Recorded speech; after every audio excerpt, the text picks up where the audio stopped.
Welcome to the CDO Magazine interview series. This is part two of a two-part interview. Segment two is focused on artificial intelligence-driven decision-making.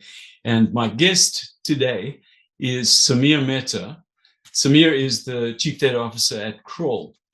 Now, this is segment two, so if you missed segment one, please make sure to go back and check out segment one as well.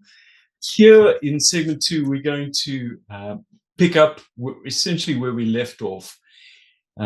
We were talking about how artificial intelligence has emerged on the scene and how it presents great opportunities and challenges to the role of the Chief Data Officer. And so Samir has had somewhat of a speciality in starting up and embarking corporations on their maiden voyages with data. And so he's seen how this has taken place over the years and how organizations are now journeying into these new waters of artificial intelligence and machine learning. So Samir, again, welcome to our discussion. And let's kick off with the first question here. How do you see artificial intelligence starting to inform strategic decisions? Derek, first of all, thank you for having me, and good to be with you again. Our first session was I thought, very productive and uncovered a lot, and so happy to be here with you for session two.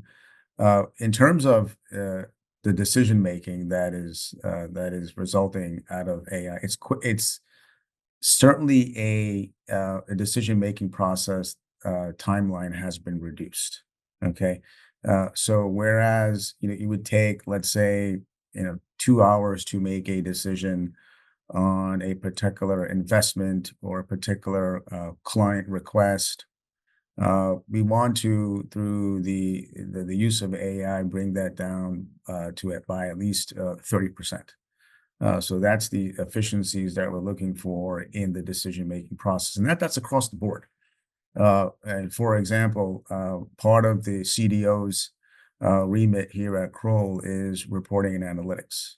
So we're the data analytics and reporting organization for the company, and there are certain management reports that we produce that require decision making, right? And the assembly of those reports and how quickly they're put together, and how we can infuse AI into that report building process is kind of a KPI that we have that would help us with that decision-making process and reduce that timeline by about 30%. So that's a real salient example where we are applying AI technologies to reduce the decision-making process by a quantifiable and measurable amount. And that across the board, when you add up that 30% efficiencies, that translates into dollars, right? And those dollars are ROI back on that investment for the organization. So we acutely keep an eye out for that, and are using the AI technology for that purpose. Mm-hmm. Yeah, that's interesting. Making the whole thing work faster is certainly an interesting way to go. And then I think in some of the discussions that you and I had before, you'd also mentioned accuracy of the choice. Mm. So not only the faster, but the more accurate. Can you maybe elaborate a bit more on that? Yeah, I think they go hand in hand, Derek. Yeah. The accuracy and the timeliness of decision making go hand in hand. I don't think they should be measured differently or separately. They should be measured together as basically as one dimension, if you will, that allows you to measure those quantifiable benefits. So if the reports are not the reports, but if the decision making process is efficient enough, it would cover all those parameters, Mhm. where accuracy and timeliness, and maybe some other dimensions also that come along in that efficient decision making process. So I will look at these things together.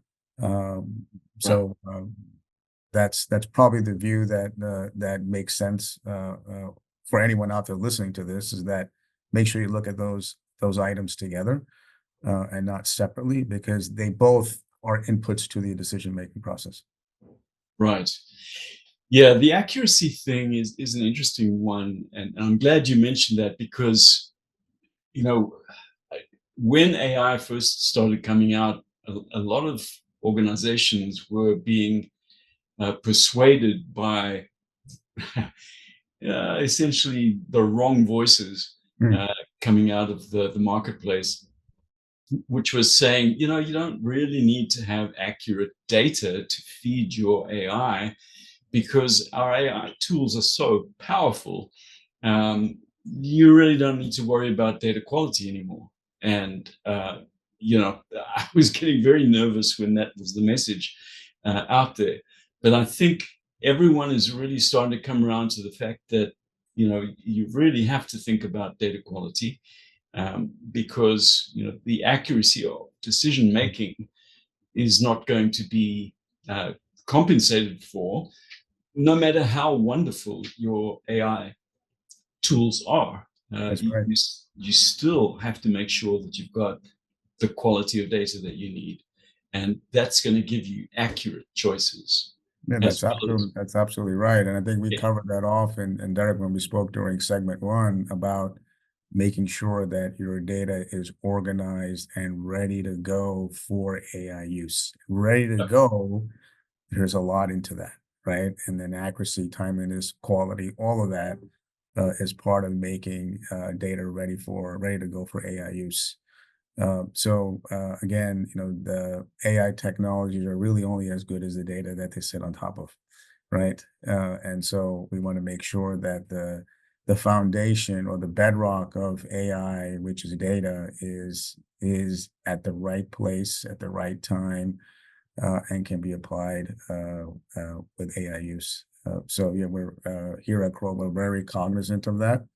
Uh, mhm. our approach has been make sure to get our data right before we apply any AI technology to it. So I appreciate that question. It's an important one to get an answer to.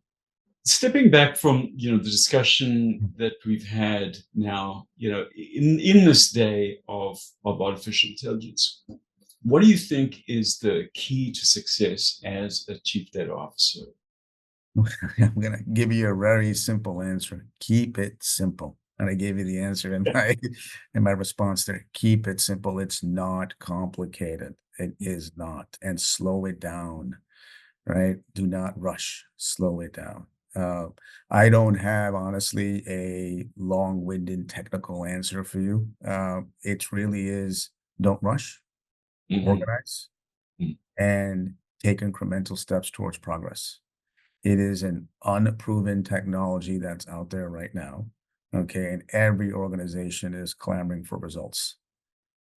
And there are not that many results out there yet. Yeah. Okay. And if there were, you being a moderator for these types of interview panels would have heard about them. I, as a practitioner for data and AI, would have heard about them. Mm. But we're not talking about it because it's not out there yet. We're still discovering that undiscovered land, if you will, right? So don't rush, and incremental steps will get you to the right place. Very wise words. Very wise words. Samir, thank you very much for your insights, and I certainly hope that especially those final words of yours go thundering out to to all of your colleagues, you know, in the chief data officer role around the world, because that really is the secret to you know, approaching this whole new wave of AI, machine learning. Not to suddenly think that this is the panacea and everything else can be thrown away, thrown out the window, and that this is going to save you on its own, uh, because it's not. And you've got to take, you know, measured, deliberate, thoughtful steps into this new part of the journey. So really, thank you for the frank conversation, the straight talk that we've been able to have on this topic. And it's been great catching up with you. And I'm sure in the future we'll circle back with you to see, some of the successes that you guys are achieving.